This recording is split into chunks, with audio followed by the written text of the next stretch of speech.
channel lama siya bisa like, share, subscribe ko da. كفية يا بزونو يتو سنة يا نيوتن ما يكير عينك عارف الجنزة Ashama harkafuunee jirra jirtu hordoftoota channel lama siya bisa jalatti argamtan hundi keessanuu nageenyi fi jaalalli waaqayyo isiniif haa ta'u akkam jirtu nagaa jirtu egaa jiruuf jireenya maal fakkaata ሰላም ውድ ተመልካቾቻችን እንዴት ናችሁ ደህና ናችሁ ያላችሁ እኔ ያለው እግዚአብሔር ይመስገን እናንተስ እንዴት ናችሁ የረመዳን ስራ እንዴት ይዛችኋል ዛሬ አንድ መላእክት በጣም የሚያስጠላና የሚያሳዝን ነገር ላይ ነው የሚያወራ ዋና መገድሲሱ ተስውዳ ወንተና ነረራድባችሁ ዳዱፌ ባይ ተኮኩመ ጀልቀባ ቪዲዮ ስንት ሙዲሰራ baay'ee waan nama saazanuudha dhugaa biyyi keenya kun garamitti deemaa jirti meenutti ma Itoophiyaa jechuun garamitti deemaa jirra sila biyya lafaa kanarraa hin darbinu seenimoo biyya lafaa kanarratti hafuu ennamoo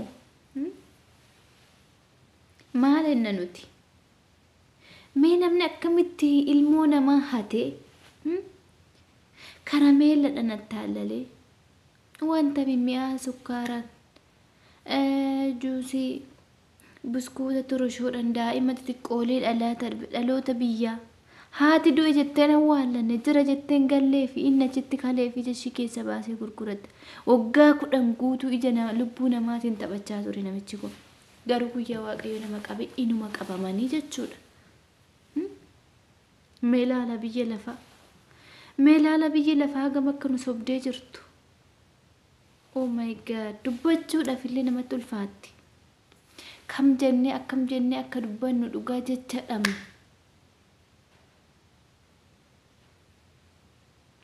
Itoophiyaa jechuun bineensa bakka namni keenya bar bineensa caalle jechuudha. Garaagarummaa bineensa irraa adda ta'e hin qabnu. Nuufi bineensi tokkicha jechuudha gaafa kana. Sila namni akkamitti jireenya addunyaa tan irra jiraatuuf jecha lubbuu namaatiin taphata. Dhugaani namboo'ee viidiyoo san gaafa laalu garaan nama kaffa'a. Haati daa'imma sanii hoome. Waggaa 10 guutuu ilmoo ishee kan du'anillee ni jira jedha.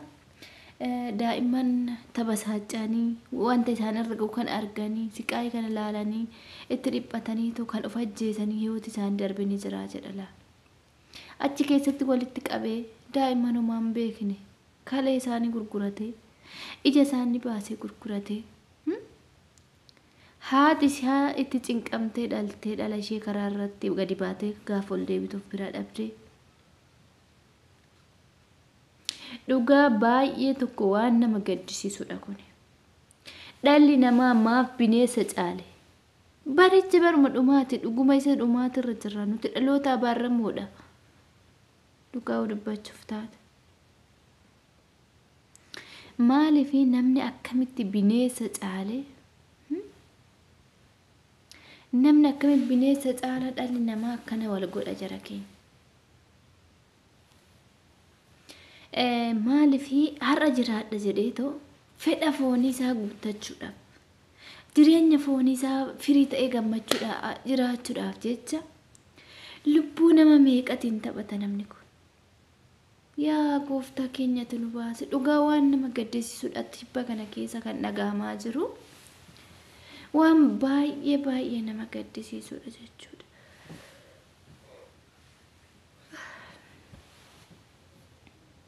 nama gaddisiisa dhugaa waan nama gaddisiise nama keessa hin banneedha waan dhaloota keenya cubbuu meeqaf saaxileedha maali garuu namni bineensa malee kun ishi inni akkasaa godhu dirjiitoonni warri abbaan qabeenyaa dirjiitiin dhuunfaa suni lubbuu namaa balleessuu haga hojjetu lubbuu namaa adaanuudhaan maan hojjennu lubbuu namaatiin jiraatu biyya lafaa irratti dirjiiti guddaa lubbuu namaatiin ijaarratu dhugaan jechaan qabu kanarratti baay'ee tokko na gaddisiise jechuudha maalifi namni biyya lafaatti irra jiraachuu dhuma bichaa ilaalee lubbuu namaatiin taphachaa jira jechuudha maaliif kun sirrii ta'uu qaba. Kana dhuguma osoo mootummaan aangoo lubbuu baasutti murteesselee nama mararu.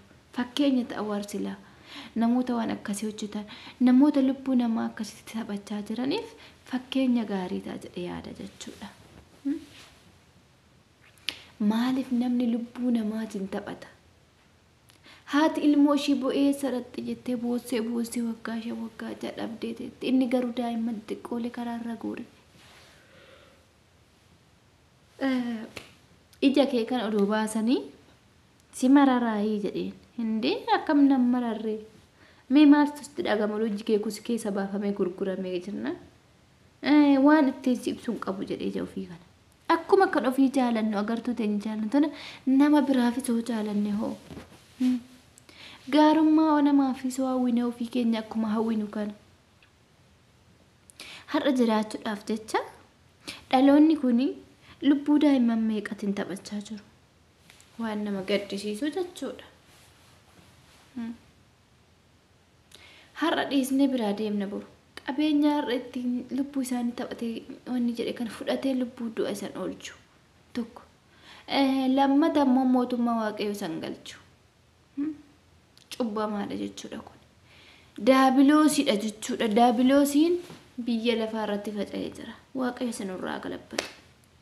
Hojiin seexanaa faca'ee jira dachii kanarratti. Yaa waaqayyo araara kee nuuf buusi. Dhuguma hoo dubbachuudhaaf taate biyyi keenya garam akka deemtu namatti himuun namatti ulfaata. Dubbachuun namatti ulfaata. Waan jennee dubbannu tokko hin jiru. Araara isaatiin gooftaan nu haa mil'atu. Gaafiin lammataa immoo maal seetanii kan biraa immoo maal jedhee daa'imman kuni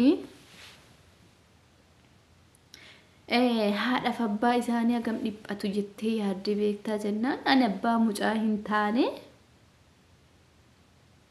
ani abbaa mucaa ta'e hin beeku simmeetii haadhaaf abbaa taradda'uu hin danda'u jedhe simmee ilmoos qabaachuu baatu simmeetii haadhaaf abbaas taradda'uu baatu beekuuf illee baatu namarraa namni dhalate akkamitti simmeetii namaa wallaale nama tokko fuula isaa ilaaltee yaada isaa hawwii isaanii beekta dhugaa dubbachuuf taane jechuudha. Namoonni biyya lafaa kanarratti jireenya har'a jiraatan dhumaadhaaf jecha har'a jiraachuudhumaaf waaqayyo ganan har'a jiraachuudhumaaf biyya lafaa caalchifata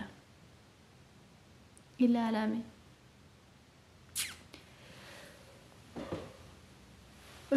Baay'ee jechan dhabe'an jechan dubbadhuun dhabe kamiin jedhee dubbadhare akkamitti dubbata waan dubbatan tullee hin jiru. Dhugaa waaqayyo biyya keenya araara nu haa mil'atu. Namoota akkanaa kana waaqayyo bakka jirantti isaan qabee isaan awwaarradu akka isaan haadha hiyyeessa fuuchisan akka isaan daa'ima dhaltee gaafa daa'imuuf maddiidha haati dhabde boochisan imimmaan haadha lafan bu'in dhugaa nama da'ee argitu namaa beeka jechuudha.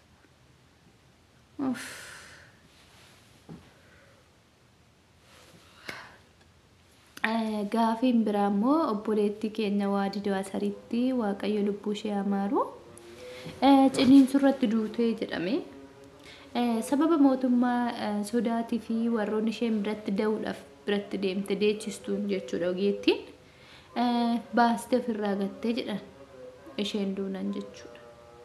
Dhalli namaa boru waan si mudatu hin beektu. Ijoolleen dhiiraa immoo haadha manaa kee jechuudha. Biyya kana keessatti waraqaa hin qabdu seerri illee akka durii miti baay'ee cimee jira. Namni waraqaa hin qabne biyya kana keessatti ilmoo miti mataa ofiitu nu socho'uun baay'ee rakkisaa ta'ee jira jechuudha. Akkuma argitan ijoolleen manadhaa keessatti torturaa jira. Nuti garuu jireenya har'a bichaa ilaalle fedhii foonii keenya simmeetii daqiiqa 5 qoxoxxurachuu dadhabne lubbuu namaatiin illee taphachuu hin qabnu. Eshi mucaan kun amma gaafa isheen reeffi gatamu kana maaf dhiyaate bahee reeffu mishii kana maaf fuudhatu hin dandeenye. Abbaa manaa jechuun abbaa manaa 100 qabaachuu osoo hin taanetti abbaa manaa tokkicha bakka 100 si faana bu'u qabaachuu qabda jechuudha shamarree. biyya Suudii kana keessatti immoo shamarran keenya baay'inaan miidhamaa jira. Kun birriirraa nyaatee gadi shiigata. Kun ulfeessi ulfafaana gadi shiigata. Maaliif? Nuti akkamitti dhaloota namarraa dhalate taate barsila maal dubbanna biyya keessatti kana biyya namaatitti kana dhalli namaa garaa jabeessa ta'ee jira. Kanaafuu obboleessa kiyyaati kan dhiiraa.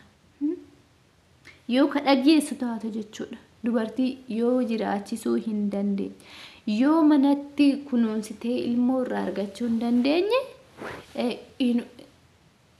in ulfeessin. Bakka ilmoo godhachiisin jechuudha. Ilmoo erga godhattee immoo gaafa isheen da'umsa seente tokkoffaa ishii duuka bakka hunda wajjin ta'uu qabda jechuudha. Du'a irrattis jireenya irrattis ta'uufi qabda. Kanan taatu taanaan maal abbaa manaa jedhamtaree? Abbaa manaa jechuun isa dhibba osoo hin taanetti isa tokkicha bakka dhibba nama faana bu'u ta'uu qaba. Jaalallee dhibba qabaachuu osoo hin taanetti jaalallee tokkicha bakka dhibba nama faana bu'u ta'uu qaba. Lubbuu namaati irratti dhugaa hin taphatina.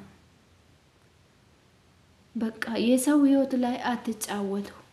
እግዚአብሔርን ፍራ። እባካችሁ ተው ወደ እግዚአብሔር ተመለሱ። አሁን ደግሞ ይሄ ጾም ነው። በሁለቱም እምነት ጾም ነው ሰዓቱ ማለት ነው። ማንኛውም በእምነታችሁ ጸልዩ፣ ወደ እግዚአብሔር ተመለሱ። ገረባ ቀዩ ከሰኒ ዴቢያ ከደና ጎዳ ጅሬኛ ጅራተን ፍጀት ጭቡ በረበራን ወጀትና biyya lafaatiif hin injifatamina. Nama ciccimoota. Namoonni keenya baay'een dubartii fuudhanii ulfeessanii fuudhanii bakka fuudha jechuun isaan biratti bakka akka waan adda ta'etti kan ilaalan ni jiru. Kuni dogongora. Fuudha jechuun fuudhamuudha. Heeruma jechuun heerumtee bultii jaarrasuu osoo hin taanetti biyya kanatti qoramuudha. Si nyaatee maammadoon tokko mallaqa sirraa nyaatee maammadoon leefan meeqa jechuudha biyya kana keessatti sirraa nyaatee gaafa rakkoo si gatee sirraa baqata laal shamarree of eeggatillee yoo fakkeenya fi namni sin gorsullee hiriyaan kee yookiin obboleessi kee yookiin obboleettiin kee gaaf si gorsite jecha nama sanii dhagaye hojiitti hiiki deemte isatti himtee akka jireenya kee ofitti hin qollofin. Dukkanatti of hin oofin. Maaliif boru darbuudhaaf jira addunyaan? Hin sobamina addunyaa xixiqqoo kana. Biyya lafaati jettanii isa mootummaa sameen dhabina daqiiqa 5 obsuu jecha. Obboleettiin keenya kun biyya namaa keessatti ni beektan jireenya biyya kana. Mana hidhaa keessatti obbolaata keenya meeqa du'aa jira achi fuudhanii firiijii sigatan. Biyya kanatti illee akka kan ishee kanas ammas carraan kanuma jechuudha. Namni itti argame hin galfanna reeffa keenya intala keenya iddoo jedhee kan hin dhibban. Abbaan manaa jechuun isa gaafa rakkoo keessatti nagate osoo hin taanetti isa bakka nan rakkadhinna faana qilee bu'eedha. Kana ta'uu baannaan namatti hafu jechuudha jireenyi biyyana. Ishee akkamitti kana gootan isin dubartoonni? Akkamitti gaa'ela isiniif fakkaate kanatti deemtu? Dhugaa baay'ee nama gaddisiisa. Waaqayyo biyya keenya fillee nagaa godhu. Obboloota keenya dhiphinnaaf gidiraa garaagaraa keessa jiran hunduma isaanii waaqayyo nuuf haa yaadatu. Dhugaa jechaan dhabee baay'ee nama gaddisiisa. Garanas deemte ilaaltu biyyi keenya gadda malee waan gaarii dhagaan jirtu. Qiddaaseen hin taasifaminii jedhe. Qiddaaseen dhukkubsattoota jeeqee jechaa jira mootummaa. Qiddaaseen dhukkubsattootaaf kadhataa. የታማሙት ይፈወስልን፣ የተቸገሩትን ከችግር ነፃ ወጣን አምላካችን ብሎ የሚጸሉ አባቶቻችን ጸሎት ይረብ ቅዳሴ አሁን አገራችን በሽተኛ ሰራተኛ ምናምን አይተኙም እያለ አገራችን እየረበሸ ነው መንግስታችን ማለት ነው። አቦኒ ኬኛ መንታ ከደና ብየ ኬኛ ፍታሲሰን rakkoon akkanaa kun gaafa isaan irratti qabu hin dhagahina bira dhaabbadha. Maaliif qiddaaseen tasuma biyya hin jeequ, dhukkubsattoota ni fayyisa malee hin jeequ, ni kadhatuuf, ni tufuuf, waaqayyotti bu'anii fi waaqayyo nu fayyis dhukkubsataa keenya jedhu. Osabboonni keenya kun gadaami keessa dhaabbatanii biyya keenya fin kadhanne ta'e yoo tana biyyi keenya qaata jetti. Dhuguma sababa isaaniitti akka biyyi dhaabattee deemtu hin beekan jechuudha dhaloonni keenya kun. Yaa waaqayyotti dhiifama kennu yaadadhu. Hordoftoota kiyyaa waan na dhaggeeffattaniif galatooma. Oduu tibba kana keessa oduu nama gaddisiisu waan qabannee dhufneef nuuf kolchaa isiniin jedha.